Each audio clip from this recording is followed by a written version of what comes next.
All right, for reals, I really am going to share the final chapter today. Sorry about that. It was just too long to finish the book. All right, Max, chapter 8. Maxie's recovery was very swift, given plenty of highly nourishing food and vitamins and all the love and attention from us and everyone who had ever known him. One could actually see the progress of his recovery from one day to another. It's as if we have witnessed a miracle right before our eyes, George said to me. You know how people always look for miracles to happen, to see someone win against incredible odds. Well, we have witnessed such a miracle. Anyone who had seen Maxie right after he was found and could see him now would have to agree that it's a miracle he survived. And lived to tell his story, I exclaimed as we all laughed. As I am writing this, months after he was found, his bandages and splints have been removed. His hair has grown back, his sores have healed, and he has regained his weight. He is sleek and handsome as he ever was. However, his right hip looks weakened, and his right hind leg is shorter than the other by about 1.5 inches. It still hangs down, but it is not completely lifeless, although he has no feeling in his foot. Occasionally, as he tries to put his weight on the injured leg, his foot turns under him, and he hops around lopsidedly on all fours, walking on his knuckles, but feeling no pain. Thus, we are encountering a new problem, the danger of having sores on Maxie's knuckles become infected. Do you suppose we could have some kind of shoe, a boot, designed for him? George speculated. There are firms that specialize in orthopedic shoes for all kinds of deformities in people. Perhaps they can create something for Maxie, too. It's worth trying, I agreed. What he needs is some kind of contraption that will keep his foot from turning under him, something tough and rigid that he won't be able to chew off. See if you can find such a company, George suggested. Give them a call. I armed myself with several regional telephone books and began leafing through them in search of a suitable orthopedic appliance company. I called them one by one, explaining the situation. Most of them refused me flatly. No, we can't make a shoe for a dog, they kept saying. Some of them laughed at my request. An orthopedic shoe for a dog? You must be kidding. One or two companies acted as if they were insulted. We make shoes for people, not dogs. I was growing impatient. What's so strange about making an orthopedic boot for a dog? I thought as I dialed yet another company. The man on the other end of the line did not laugh at me, nor did he act insulted. We have never made a boot for a dog, but I bet that it can be done. How large is your dog? He's large. He's a Doberman. The man whistled. Whew, a Doberman. Well, I don't know then. They are vicious. Not our dog, I said. I bet you $1 million that Maxie will never hurt you. The man laughed. Well, if you bet me $1 million, then he must be okay. Bring him in. Let me take a look at him. That evening, I took Maxie to the orthopedic appliance company in Hollywood, where George already was waiting for us. This company specialized in various orthopedic appliances, corsets, braces, shoes, artificial limbs, and other prostheses. We have never worked on dogs' boots, but I see no reason why we can't try, said a young black man. Don Matthews, the designer of shoes, told us. But I'll have to make a plaster cast of his foot first. Will he bite? Oh, no. Maxie is as gentle as a kitten, George said. I still don't trust him, the young man insisted. You'd better hold his muzzle.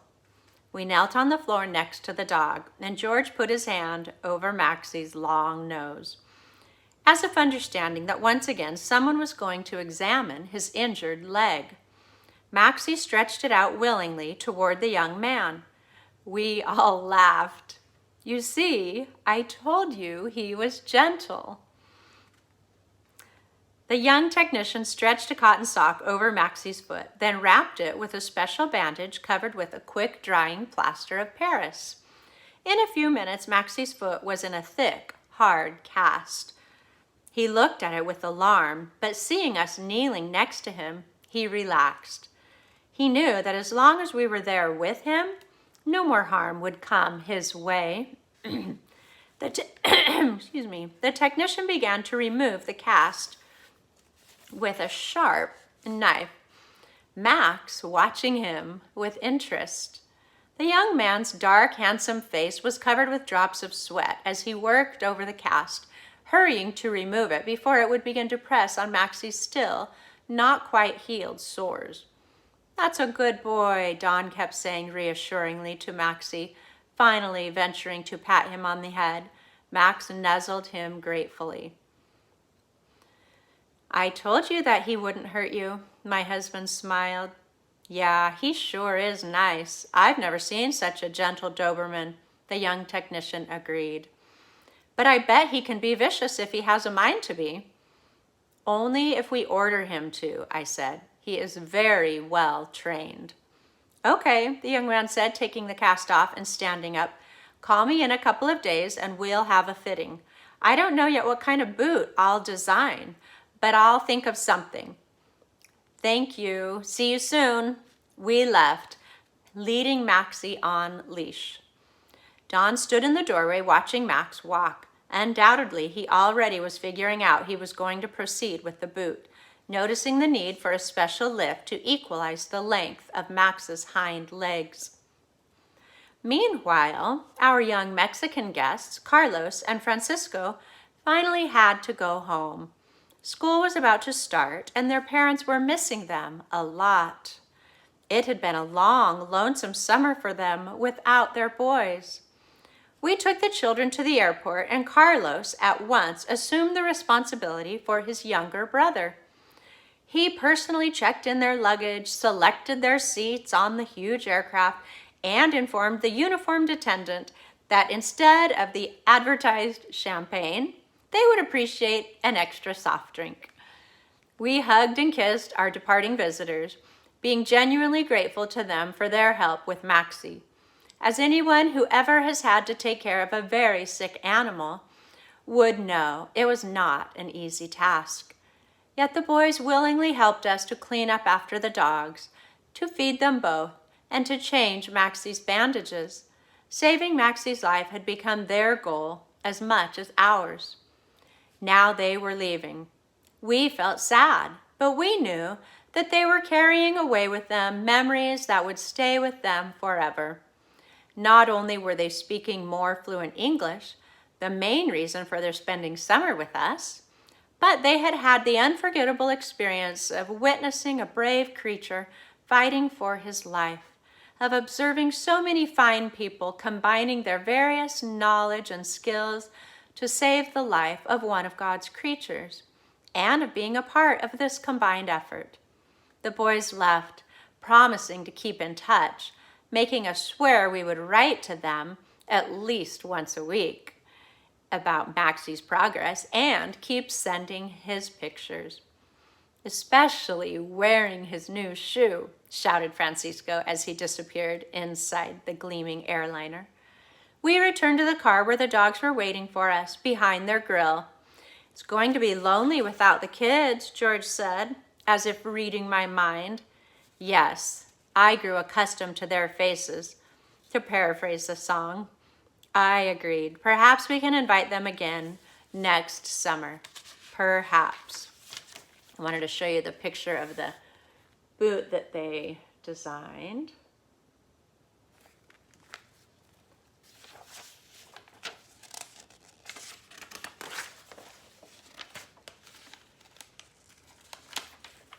Soon after the departure of our Mexican friends, Hildy came into heat. Since we did not want her to mate with Maxie, she was still too young to have puppies, and Maxie was not yet completely recovered to make a good sire, we decided to keep the dogs separated from one another as much as possible. It was easier said than done. It was reasonably simple during the night. We just locked them up in different parts of the house. But during the day, it was almost impossible to keep them apart.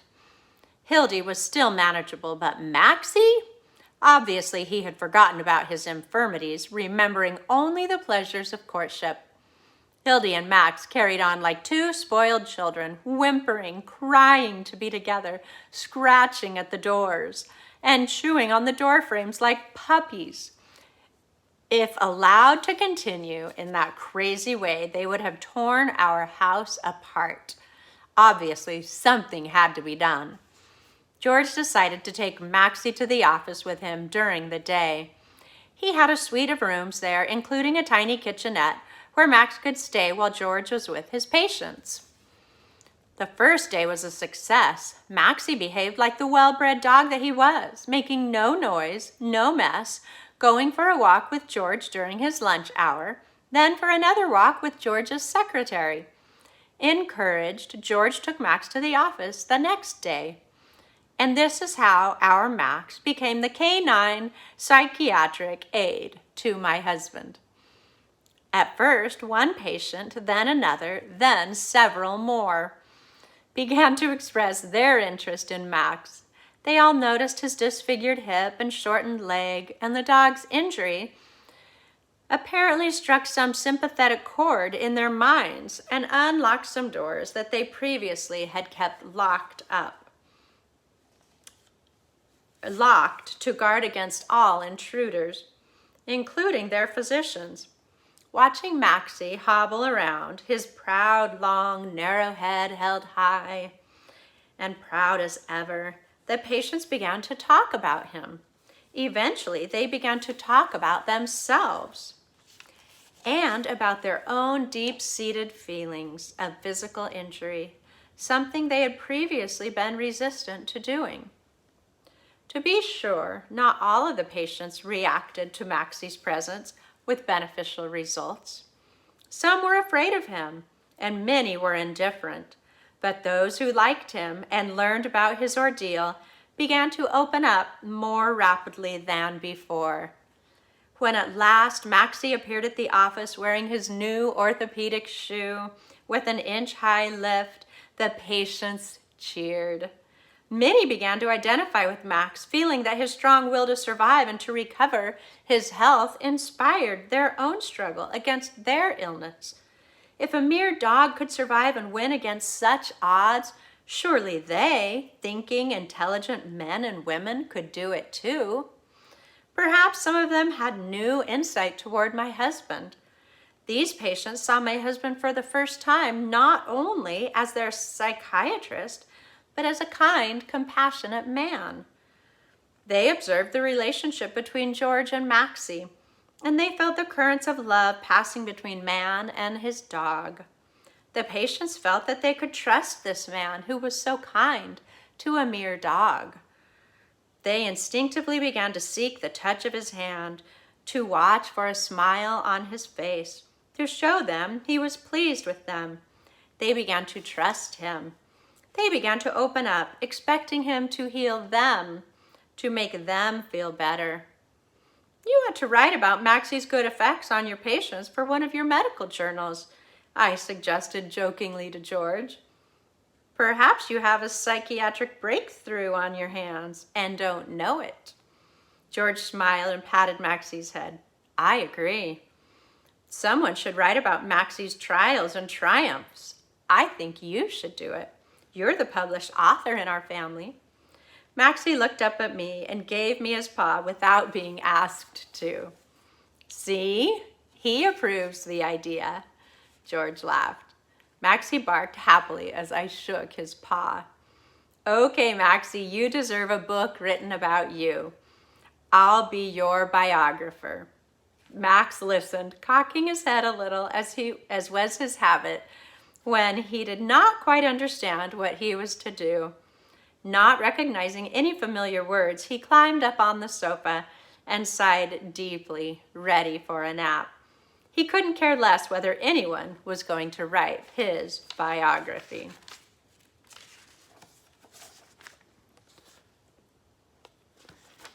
The epilogue is, 2 years have gone by since Maxie's ordeal in Sequoia National Forest. It took that long for all of his injuries and sores to heal, but heal they finally did. Although his right hind leg is shorter now, he manages to use it most of the time.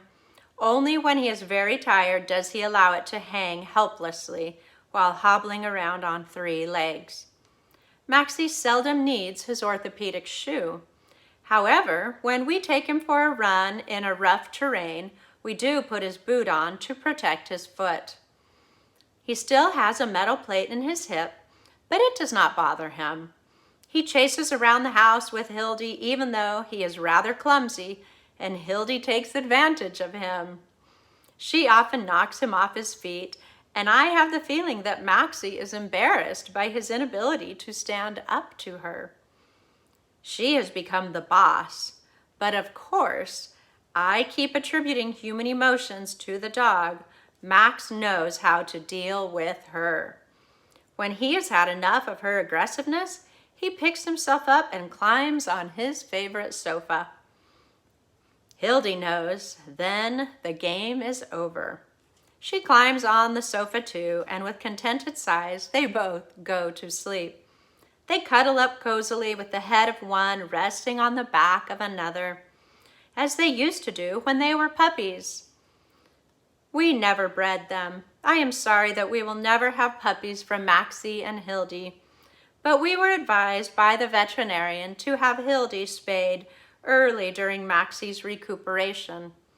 His injuries required daily care and bandaging of his legs, and the dogs in the throes of their biological needs were practically unmanageable. To save Max from further injuries, we agreed to have Hildy spayed. Interestingly enough, Maxie's personality changed. While before his accident, he was an alert and obedient guard dog, Max now has become rather lazy and stubborn. He allows Hildy to do all the barking and threatening and showing of fangs. He joins her only when he deems necessary.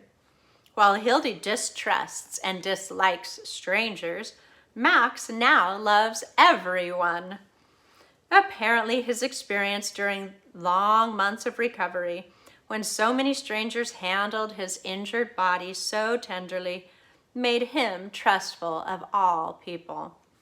He loves everybody. He licks people's faces at the first opportunity, which is quite embarrassing, because not everyone likes to be licked by a huge Doberman.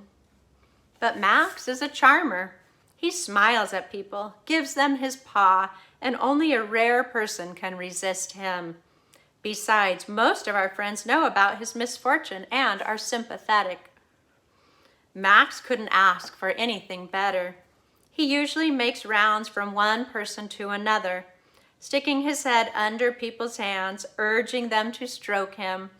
If he feels that the person doesn't do a good job at petting him, he nudges persistently, always managing to get a few more strokes. Happy beyond measure, he begins to utter little sighs of contentment that sound almost like a purring cat. Inevitably, it makes people laugh as they increase their stroking of Max's satiny skin. Maxie then all but dissolves into total happiness. George occasionally takes him to the office, but now that Max doesn't wear any bandages or his orthopedic shoe, the patients fail to notice his injuries. To them, Max is a large dog with the bad reputation of a Doberman. They are wary of him, and only the animal lovers among them and children from the children's ward are aware of his gentleness. The others stay out of his way, not able to identify with him anymore. Thus, Maxie's career as the canine psychiatric aide has come to an end. But George and I are content with the results. Max has triumphantly survived his ordeal. He continues to give us pleasure, for he has become more than a dog to us. He has become a symbol, an inspiration. His valiant fight for his life, the devotion that he inspired so many people who had struggled for his recovery, truly makes one believe in the basic goodness of all creatures and once again reaffirms the value of life, any life, even the life of a dog.